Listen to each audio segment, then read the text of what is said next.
Bonjour à tous, bienvenue chez Winsport School Nice, école en management du sport située à Saint-Isidore, à 2 pas du stade de l'Alliance Riviera. Winsport School forme les passionnés de sport et les sportifs de haut niveau au métier du sport.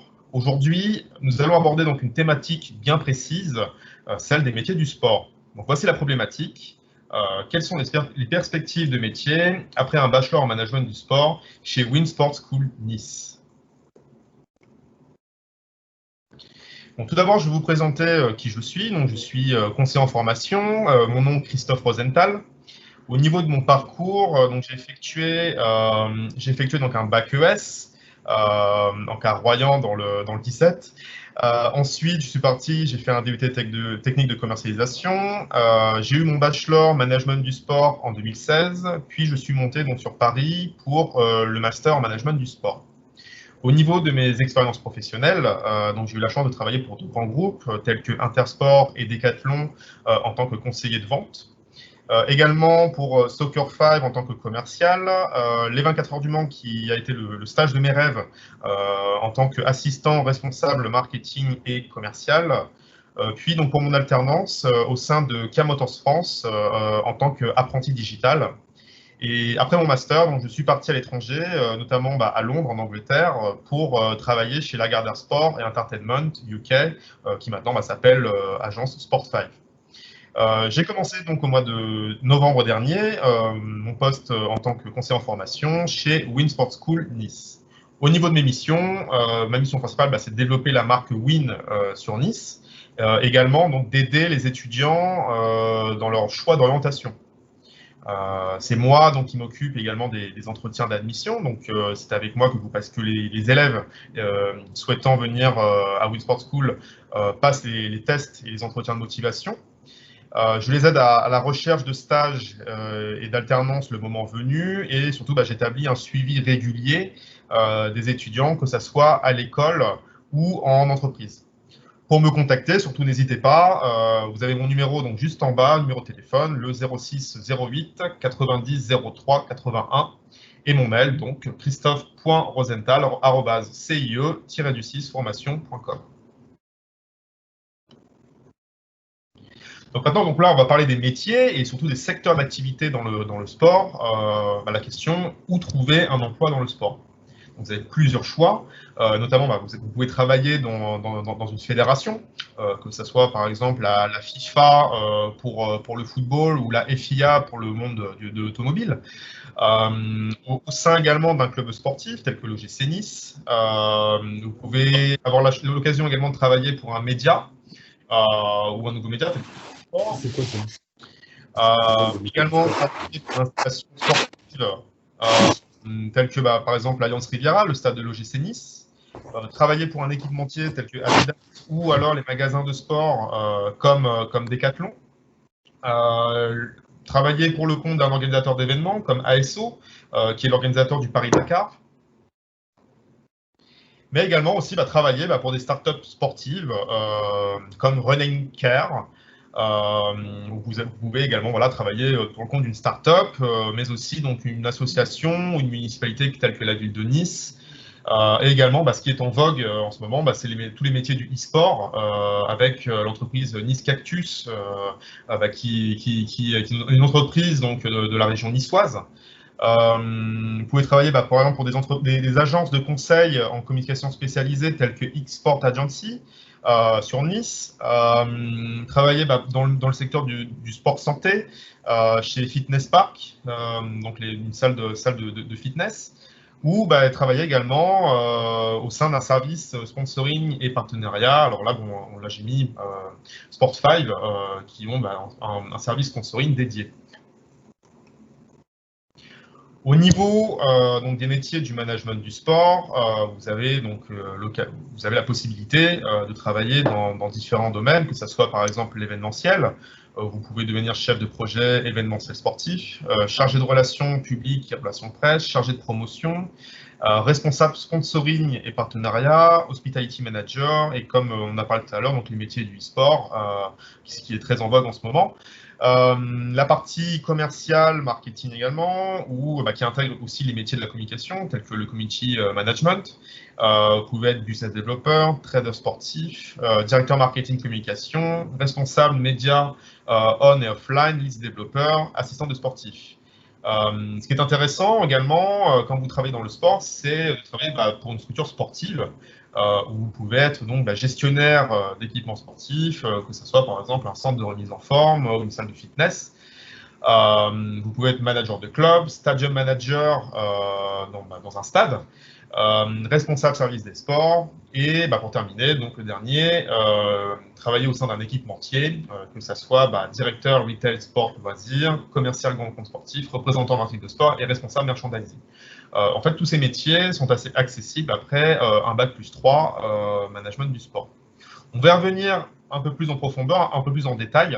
On a choisi une dizaine de métiers pour que vous ayez une idée des différents métiers qui sont possibles de faire du coup après un bac+3 et surtout dans le sport. Alors, on va commencer par Community Manager. Le Community Manager, c'est celui qui anime les réseaux sociaux, que cela soit d'une fédération, d'un athlète, d'un sponsor ou d'un club professionnel. En fait, le Community Manager, c'est celui qui a la charge et qui a la gestion plutôt des communautés. Donc, pour ces missions, le Community Manager va travailler donc, pour le compte d'une marque, d'une entreprise, d'une association, sur les différents réseaux sociaux, tels que Facebook, Twitter, Instagram, LinkedIn. Et c'est la personne, en fait, qui est en charge de poster régulièrement du contenu qui est pertinent, surtout, pertinent pour mettre en avant l'entreprise, mais aussi pour animer la communauté de l'entreprise, la fédérer et susciter de l'engagement. Dans le cadre du sport, il est souvent amené à relayer des informations en direct lors d'une manifestation sportive sur les réseaux sociaux. Par exemple, lors de la mi-temps d'un match, c'est lui qui va poster par exemple les résultats, qui va essayer d'animer la communauté pendant le match également. Donc c'est lui également qui rédige les posts. Donc il y a des codes bien précis sur chaque réseau social. Donc on ne communique pas sur Facebook de la même façon qu'on communique sur LinkedIn par exemple. Et on attend d'un community manager, on appelle ça CM dans le milieu, qu'il soit surtout original. La personne également, c'est aussi la personne qui s'occupe du service client. Donc c'est là qu'il est en charge de répondre aux commentaires. Il modère les avis, par exemple sur les pages, sur les différentes pages de l'entreprise. Il vérifie les réputations de son client. Il analyse les posts à la fin d'une campagne, par exemple, en mesurant le taux d'engagement, le taux de clic, le nombre de likes. Et les qualités requises, on demande d'un CM qu'il soit organisé, rigoureux dans son travail, qu'il maîtrise la langue française à la perfection, pour éviter les fautes, justement, avoir un bon relationnel, être créatif, pour proposer du contenu toujours plus attractif, gérer son stress, parce que c'est un métier aussi qui demande beaucoup de réactivité, et surtout, l'essentiel est d'être passionné par le monde du sport et avoir des connaissances du secteur sportif. Il faut également qu'il maîtrise les différents réseaux sociaux et qu'il maîtrise les outils de publication liés aux réseaux sociaux. Ensuite, on va parler du métier de chef de produit. Donc, il a pour mission principale de créer un nouvel article en lien avec le milieu du sport, qu'il s'agisse d'un équipement, d'un vêtement, d'un accessoire divers. En fait, le chef de produit va devoir inventer un nouveau concept qui sera mis en avant sur le marché du sport. Donc le chef de produit peut travailler dans différentes structures affiliées, que ce soit par exemple des magasins de sport, des équipementiers, des agences de conseil, des clubs de sport. Au niveau de ses missions, en fait, c'est lui qui organise et qui supervise toutes les étapes de la vie d'un objet, donc de A à Z. Au cours du processus de création, il est amené à travailler avec différents services en interne. C'est-à-dire il va devoir travailler avec le service marketing, le service recherche et développement, les forces de vente également. Donc il chapeaute en fait toute cette équipe pour amener tout le monde à un but commun. Donc il accomplit également un travail de veille important afin de déterminer si le produit aura ou non une chance de succès auprès du public. Et pour cela, en amont, il effectue une étude de marché ainsi qu'une étude de la concurrence. Donc, il établit également donc, une stratégie pour que cet article voit le jour et puisse se développer dans les meilleures conditions. Donc, il sera en charge du plan budgétaire, des coûts, de la stratégie commerciale et marketing, du plan de communication et surtout de la publicité pour promouvoir le produit. Il vérifie que le produit est conforme aux attentes en amont, il le teste et surtout surveille la concurrence et voir s'il n'y a pas d'autres également entreprises qui sont sur le même produit. Il élabore un ensemble de stratégies de promotion et de commercialisation pour optimiser les ventes. Pour être un bon chef de produit, il faut avoir acquis surtout de nombreuses compétences assez diverses dans de nombreux domaines, que ce soit par exemple le marketing, la communication, l'économie, la publicité, et surtout, si c'est un chef de produit dans le milieu du sport, avoir une énorme culture, une très grande culture du sport et connaître son marché. Il faut également qu'il y ait des qualités relationnelles, telles que le sens de contact, mais aussi la coopération, parce que vu qu'il est amené à interagir avec d'autres acteurs, que ce soit interne ou externe, pour créer le produit, et surtout une force de persuasion, un charisme qui permet en fait d'avoir une position de leader et chapeauter de A à Z la création du produit. Ensuite, on va parler donc du métier de chargé de promotion. Donc lui, le chargé de promotion a pour mission d'optimiser le rayonnement, par exemple, d'un club spécialisé dans une activité sportive, mais il peut également promouvoir un produit ou un service, toujours en relation avec le domaine du sport. Il œuvre sous la responsabilité du directeur marketing. Au niveau de ses missions, donc il participe à la définition d'une stratégie de prospection. Là, par exemple, si je parle du cadre, dans le cadre d'une association, son but est de mieux faire connaître l'activité de son employeur et d'obtenir des financements privés, notamment. Dans le cadre d'une entreprise, par exemple, sa finalité, c'est d'optimiser la commercialisation d'un service ou d'un produit. Il est amené donc à faire des études de marché pour adapter l'offre de son employeur aux besoins recensés permettant une promotion adaptée aux besoins du marché. Pendant la prospection, il tente d'obtenir des rendez-vous avec différents acteurs, que ce soit des acteurs privés ou publics, et il négocie pour obtenir une vente ou un partenariat. Parallèlement, ce professionnel peut être amené à organiser des événements qui participeront directement ou alors indirectement à la promotion du service ou du produit dont il a la responsabilité. Au niveau de ses compétences, les compétences demandées, c'est surtout de la rigueur, avoir la culture du résultat. Il doit parfaitement connaître les outils de communication et de marketing. Il doit avoir une capacité également à fédérer divers acteurs autour d'un projet commun, d'un projet ayant l'attrait le sport. Son relationnel doit être excellent, avoir beaucoup de patience et surtout entretenir son réseau également. Ensuite, donc toujours dans la partie commerciale marketing, donc le métier de business developer, qui est aussi également appelé responsable du développement ou chargé de développement. Donc il développe les activités d'une entreprise à travers notamment de nouvelles idées, que cela soit par exemple un nouveau produit sportif, un service, un partenariat. Son rôle est essentiel au sein de l'entreprise. Que ce soit par exemple une entreprise web ou une start-up, souvent notamment pour développer le business. Au niveau de ses missions, c'est la personne en fait qui augmente le chiffre d'affaires de l'entreprise à travers ses idées. Il contribue au développement commercial de l'entreprise. Il notamment est à l'écoute du marché afin d'attirer de nouveaux clients. Son rôle, c'est d'enrichir son portefeuille client, surtout, d'avoir de connaître les opportunités, d'entretenir son relationnel pour justement déboucher sur du business, essayer de voir s'il peut y avoir des partenariats, des synergies. Il établit notamment une relation de confiance avec ses clients, il les fidélise. Donc, on a parlé, donc il développe l'activité de l'entreprise, il déploie une stratégie également qui en amont prédéfinie avec les différents services de l'entreprise en fonction des objectifs. Son rôle, c'est de détecter les nouvelles opportunités et surtout de mettre en place de nouveaux leviers de croissance pour l'entreprise. Il pilote les actions et mesure les résultats. Il participe à la conception et réalisation d'une stratégie commerciale. Et à la fin, il trouve également des axes d'amélioration en ce qui concerne toutes les actions de l'entreprise. Au niveau de ses qualités, on attend d'un business développeur qu'il ait une vision stratégique et surtout un sens du relationnel. Qu'il ait la fibre commerciale, car il est en contact permanent avec de potentiels clients. Une capacité de négociation. On attend qu'un business développeur soit persuasif, que ce soit par exemple pour un nouveau partenariat.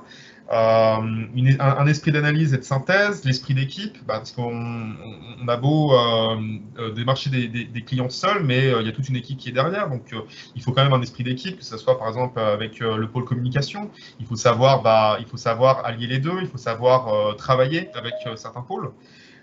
Connaître parfaitement l'entreprise, donc ça c'est indéniable, surtout si vous êtes business développeur dans le milieu sportif, être créatif, être déterminé et stratège, être polyvalent aussi, avoir une idée de tout ce qui peut être mis en place, être rigoureux et organisé. Donc ensuite on va parler du métier de Stadium Manager par la suite. Donc le Stadium Manager, c'est le responsable de la gestion et de l'exploitation d'une structure sportive. Ses missions principales, c'est surtout la gestion d'un match et de tout ce qui entoure. Donc ça peut être les relations publiques, la billetterie, la sécurité des personnes. Donc son objectif est de réaliser un bénéfice, de rendre ce lieu rentable. Pour rendre le stade plus attractif, il doit mettre en place des projets afin d'impacter la fréquentation et le rendement. Donc il a la charge également d'un budget, justement pour la mise en place de ces projets, et il doit le gérer. Il agit aussi bien, alors que ce soit par exemple le management, mais ça peut être également la communication, les équipements sportifs, le sponsoring du stade, les boutiques, les restaurants et la billetterie. En fait, le stadium manager est sur tous les fronts. C'est lui également qui représente le club sportif et parle directement avec les partenaires et les acteurs extérieurs, comme les fédérations sportives, les clubs adverses. Et son rôle en tant que stadium manager, c'est de s'assurer de la sécurité du public, surtout, et également des sportifs qui sont sur le terrain. Donc le stade, il faut savoir, en termes de projet, on en parlait tout à l'heure, un stade peut accueillir également des concerts ou des conférences, pas que des manifestations sportives. Donc ça veut dire qu'il adapte son offre en fonction des spectateurs attendus. Au niveau de ses qualités, on attend qu'un stadium manager ait le sens de l'organisation, sache gérer son stress, soit polyvalent et forcément une excellente connaissance du monde sportif. Donc, prochain domaine, donc le domaine de l'événementiel, on va parler donc du métier de responsable sponsoring et partenariat. Le responsable sponsoring, c'est celui qui met en place des stratégies marketing avec des entreprises afin de financer les projets des clubs de sport, des fédérations ou tout organisme sportif qui l'emploie. Au niveau de ses missions, son objectif est de convaincre les entreprises à investir pour justement avoir du financement, financer les projets de son employeur. Donc, comme j'expliquais, que ce soit une fédération, un club de sport, un événement sportif également, en mettant en avant le retour sur investissement, surtout. Son métier, en fait, c'est de prospecter les entreprises que le responsable partenariat juge susceptible d'être un bon associé, si vous voulez. Donc, il doit donc fidéliser les sponsors existants et chercher à conquérir de nouveaux. Il accompagne donc les entreprises du début à la fin du partenariat, toujours dans l'optique que cette opération soit bénéfique pour les deux parties. Il est en charge de la négociation et de la signature du contrat avec les annonceurs. Il est accompagné de l'équipe juridique de l'entreprise pour assurer la bonne conformité des contrats entre votre entreprise et l'entreprise à laquelle vous êtes en partenaire, vous souhaitez avoir un partenariat, et les qualités attendues. Donc, il faut être surtout un grand passionné de sport et connaître parfaitement le milieu dans lequel on travaille, surtout dans le milieu du sport, par exemple dans le cadre du sport automobile. Du coup, il doit avoir également un excellent sens du contact et une force de persuasion, parce que là, vous parlez de contrat. Donc, il faut être persuasif, il faut négocier des contrats avec des entreprises. Donc, on attend de cela de la part d'un responsable sponsoring et partenariat. Donc il faut également connaître bien le droit aussi, connaître les règles administratives, juridiques qui entourent le milieu du sport. Ensuite, donc le métier de responsable événementiel, je pense que beaucoup aimeraient être responsable événementiel dans le sport. Il a pour mission principale de prendre en charge l'organisation des manifestations sportives, que cela par exemple soit des compétitions, des matchs de foot, des coupes de Coupe du Monde de rugby, des Jeux Olympiques, mais également des cérémonies diverses, des spectacles, des animations, des ateliers sportifs, ça peut être des salons également. Donc, pour qu'un événement soit organisé au mieux, on attend que ce professionnel prenne en compte certains éléments. Par exemple, il faut qu'il prenne en charge, qu'il s'occupe de la liste des invités lors d'un événement. Donc, ça veut dire qu'il faut qu'il s'occupe des personnalités, des VIP qui seront présents lors de l'événement pour justement leur permettre de bien être placé, par exemple, au sein d'un salon, au sein d'une conférence. C'est lui qui chapeaute en fait tout cet aspect-là. Il gère également le budget qui lui est alloué. Alors, au niveau du budget, il peut très bien s'occuper de la communication, de l'aspect logistique. Donc c'est lui qui gère son propre budget. Donc on parle de logistique, c'est lui qui est en charge de cela. Il s'occupe du matériel qui doit être mis en place au sein de l'événement. Il s'occupe de l'hébergement, par exemple, des clients, des repas également. C'est lui qui s'occupe de la réservation de certains lieux, des lieux, par exemple, le palais par exemple, je dis au hasard le palais des sports, par exemple, donc les restaurants aussi, donc c'est lui qui s'occupe de ça, et toute la communication autour de l'événement, et il regarde également les retombées pour assurer l'image de l'événement surtout. C'est lui qui s'occupe en tant que manager et responsable de la répartition des rôles et la gestion de chaque équipe dans des missions attribuées spécifiquement. C'est lui qui gère de A à Z et respecte le budget validé, donc comme l'expliqué tout à l'heure, la logistique, l'installation, la répétition d'intervenants. En fait, c'est lui le chef d'orchestre, tout simplement. Et le jour J, c'est lui qui s'assure que tout se déroule parfaitement comme prévu et s'adapte surtout en fonction des problèmes. Au niveau des qualités, on attend quelqu'un qui soit créatif, rigoureux, qui ait un bon sens de l'organisation, réactif, et c'est un métier surtout qui demande beaucoup de déplacements. Maintenant, on va parler du métier de chargé de relations presse. Donc, le chargé de relations presse est le porte-parole de la manifestation, du site ou de l'entreprise dans laquelle il est recruté. Il est chargé de convaincre les journalistes et de relayer les informations sur l'événement dans leurs médias. Il leur fournit des éléments leur permettant de rendre compte d'un événement et de participer à sa promotion. Au niveau des missions, il développe des partenariats presse en entretenant et en enrichissant un portefeuille de relations presse. Il gère les sollicitations de la presse et fait l'interface entre les demandes des journalistes et les responsables internes. C'est lui qui rédige les argumentaires, que ce soit les communiqués de presse, les dossiers de presse et les autres supports de communication à destination des journalistes afin de valoriser l'événement ou le site. Il planifie et suit les campagnes de presse en lien avec la direction générale. Il gère les invités presse présents sur la manifestation. Il assure également une veille média sur la manifestation et suit les performances et les retombées de presse. On attend, en termes de qualité et de compétences, qu'il ait un excellent relationnel et une capacité d'analyse, surtout pour comprendre l'environnement et le produit de l'entreprise, par exemple. Une qualité rédactionnelle parfaite, surtout. Une diplomatie, une grande curiosité et ouverture d'esprit, et surtout d'être disponible par rapport à la presse, être dynamique, patient, courtois et prévenant.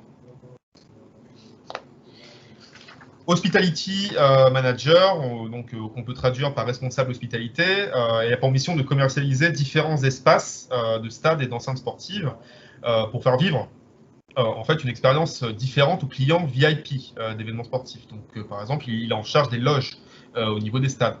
Au niveau de ses missions, c'est lui qui détermine la politique générale de commercialisation du programme hospitalité. Il vend donc les prestations hospitalité et génère un chiffre d'affaires en fonction des objectifs fixés par sa direction. Pour cela, pour permettre une expérience pour ses clients, il fait appel à divers prestataires.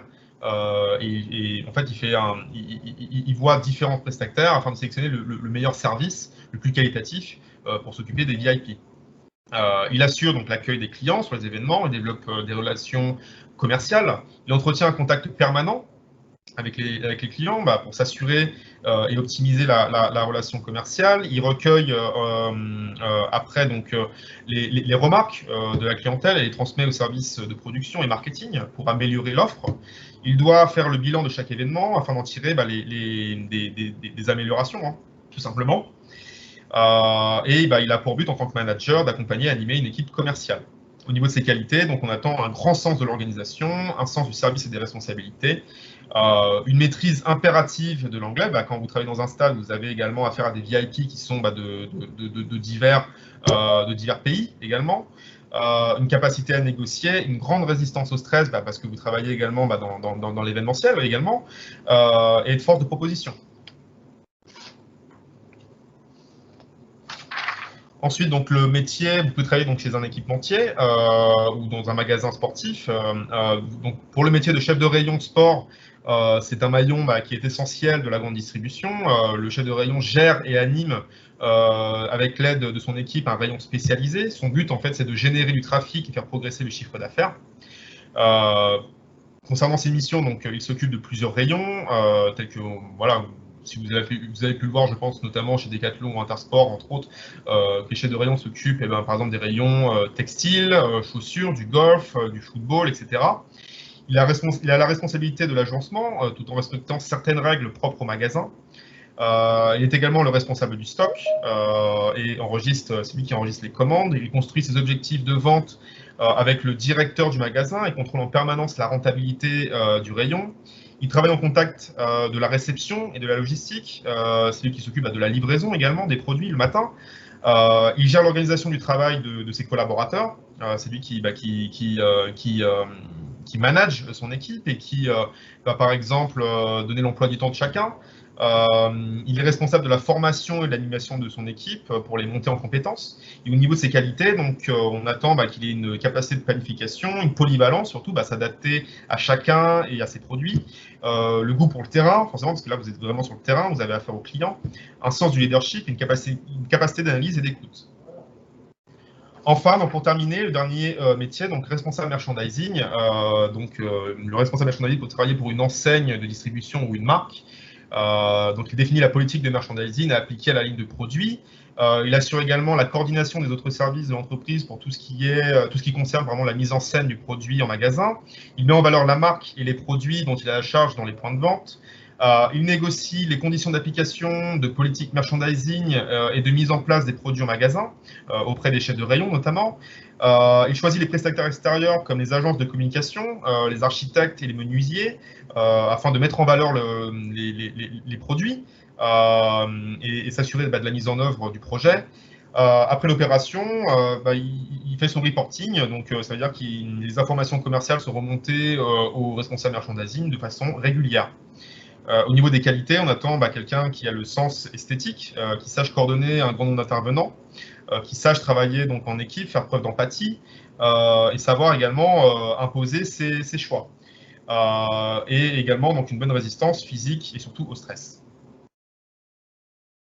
Donc maintenant, on a vu donc l'ensemble des métiers. Maintenant, on va parler de l'école, parce que c'est grâce, on va dire, aux cours que vous avez au sein de notre école, Winsport School Nice, on va dire que vous pourrez acquérir certaines connaissances. Donc, vous avez donc les cours fondamentaux et également les cours de sport business. En fait, c'est ce socle qui va vous permettre d'atteindre vos objectifs et d'avoir un emploi dans le secteur du sport surtout.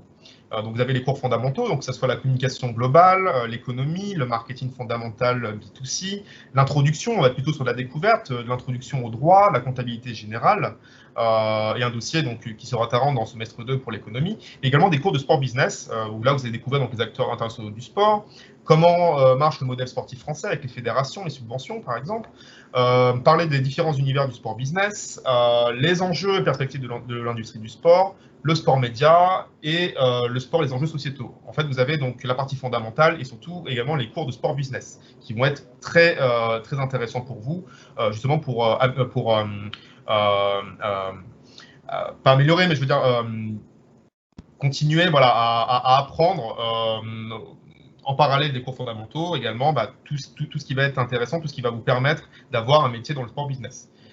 également donc des cours d'informatique, d'anglais et surtout le stage en première année, mais on va revenir un peu plus tard. Au niveau de la deuxième année, pareil, donc les cours fondamentaux avec les stratégies de communication, surtout on va rentrer un peu plus dans la stratégie. Là, c'est là où vous allez établir donc, des études de marché, vous allez apprendre au niveau du marketing surtout. Et également tout ce qui va être droit des contrats, donc très important, surtout dans le domaine de l'événementiel.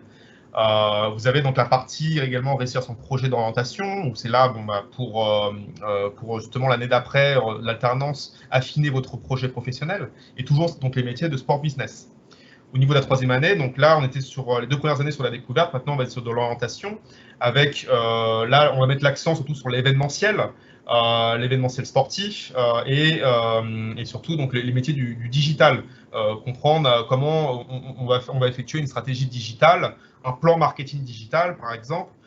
Donc on met vraiment l'accent sur ces 2 socles-là, mais après vous avez également la partie marketing, la partie droit, la partie négociation qui va rentrer en compte. Au niveau du programme de notre école, donc vous accédez donc en première année, en bachelor première année, donc vous avez les cours de septembre à mars, et ensuite après, de avril à juin, votre stage. Deuxième année, également sur le même programme, donc c'est-à-dire de septembre à mars, vous avez les cours, donc en présentiel, et ensuite 3 mois de stage, donc stage rémunéré. En troisième année, donc là, vous êtes en alternance de septembre jusqu'à l'année d'après, où donc là, vous avez un rythme alterné qui sera encore à décider au niveau des calendriers. Et ensuite, après, un jury professionnel qui va pouvoir permettre de voir ce que vous avez pu effectuer en alternance et juger votre mémoire. Également, donc en master, vous êtes sur un rythme d'alternance, septembre jusqu'à juin, et cinquième année également, septembre jusqu'à juin. Voici notre école. Donc nous sommes situés à Saint-Isidore, à côté du stade de l'Alliance Riviera. Donc comme vous pouvez le voir, voici nos locaux. Donc nous partageons également l'école WIN avec d'autres écoles du même groupe et du service, que ce soit Pigier, Tunon ou Ma Digital School. Nous sommes donc situés à côté de l'Alliance Riviera. Et ce qui est intéressant avec la ville de Nice, surtout en termes d'opportunités de sport, c'est que vous êtes situé dans une région où vous avez donc les sports d'eau, donc pour tout ce qui va être la voile par exemple, le kitesurf, mais également tous les sports nature avec, parce que on est situé donc juste à proximité des Alpes, donc c'est ce qui va être intéressant, d'avoir en fait une polyvalence, différents sports que vous pourrez peut-être pas forcément trouver dans d'autres régions de la France. Donc c'est ce qui va être vraiment intéressant au niveau du campus de Nice. Écoutez, j'ai terminé pour cette conférence. J'étais très heureux de vous la présenter. Surtout, n'hésitez pas à me contacter via mon adresse email à christophe.rosenthal@cie-formation.com ou avec mon numéro de téléphone, donc 06 08 90 03 81. N'hésitez pas surtout à venir en présentiel. Nous organisons donc une JPO le mercredi 20 janvier de 14h30 à 16h30. Donc ça sera l'occasion de nous rencontrer et surtout de vous présenter la formation et de voir notre campus. Voilà, écoutez, je vous souhaite une bonne journée. À bientôt. Au revoir.